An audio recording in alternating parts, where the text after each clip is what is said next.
क्या आप जानते हो कि परमेश्वर के प्रेम से और अनंतकाल के जीवन से, परमेश्वर के वचन से, परमेश्वर के अनुग्रह से हमें कौन अलग कर सकता है?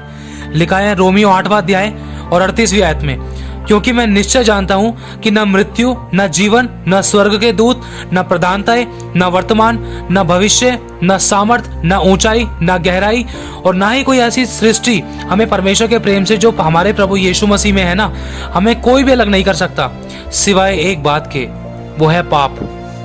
क्योंकि यीशु मसीह ने पूरे जगत के मनुष्यों के पाप अपने ऊपर ले लिए थे। क्योंकि लिखा है यशायाह 53:4 में, निश्चय उसने हमारे रोगों को सह लिया और हमारे ही दुखों को उठा लिया।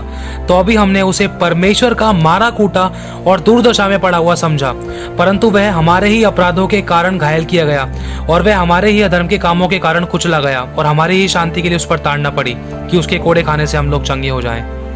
हम तो सब के सब भेड़ों के समान भटक गए थे, हम सब में से हर एक ने अपना अपना मार्ग लिया और यहोवा ने हम सब के अधर्म के काम का बोझ उसी पर लाद दिया। मतलब हम सभी के पापों के कारण यीशु मसीह ने क्रूस की दर्दनाक मृत्यु को सहा, और जब यीशु मसीह ने हम सबके पापों को अपने ऊपर लिया और जब वो क्रूस पर चढ़ाए गए तो उन्होंने कहा कि हे पिता, तूने मुझे क्यों छोड़ दिया? कारण है पाप। पाप के कारण परमेश्वर ने अपने इकलौते पुत्र हमारे यीशु मसीह को भी छोड़ दिया था क्रूस पर। तो हम क्या है? जब परमेश्वर ने उस शैतान को, लूसीफर तक को नहीं छोड़ा जिसने घमंड किया था, घमंड पाप है, परमेश्वर घमंडियों से घृणा करता है, नफरत करता है, और परमेश्वर ने स्वर्गदूतों को नहीं छोड़ा, उन तक को कैद कर दिया, तो हम क्या हैं?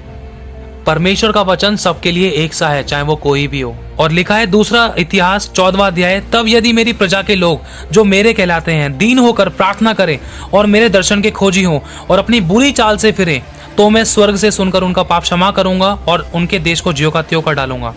मतलब पाप के कारण परमेश्वर ने लोगों से अपना मुंह छिपा लिया है। जब तक इंसान मन नहीं फिराएगा, पापों से तौबा नहीं करेगा, तब तक परमेश्वर ना तो आशीष दे सकता, तब तक परमेश्वर ना तो दया कर सकता, ना ही अनुग्रह कर सकता। क्योंकि उसका वचन कहता है, देख जीवन और मृत्यु की बातें मैंने तेरे सामने रख दी है और मैंने इसमें तुझे चुनाव दिया है। मैं तो फिर भी कहता हूं कि तू जीवन ही को चुन। और परमेश्वर का वचन है जीवन, मार्ग और सत्य है। परमेश्वर सिर्फ हमसे एक ही उम्मीद रखता है कि हम मन फिराकर उसके पास वापस लौट आएं।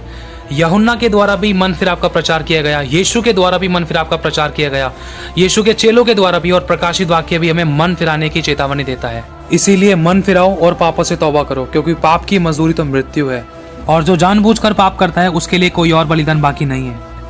तो मन फिराओ, क्योंकि स्वर्ग का राज्य निकट है। प्रभु आप सभी को बहुत आशीष दे। आप सभी को जय मसीह की।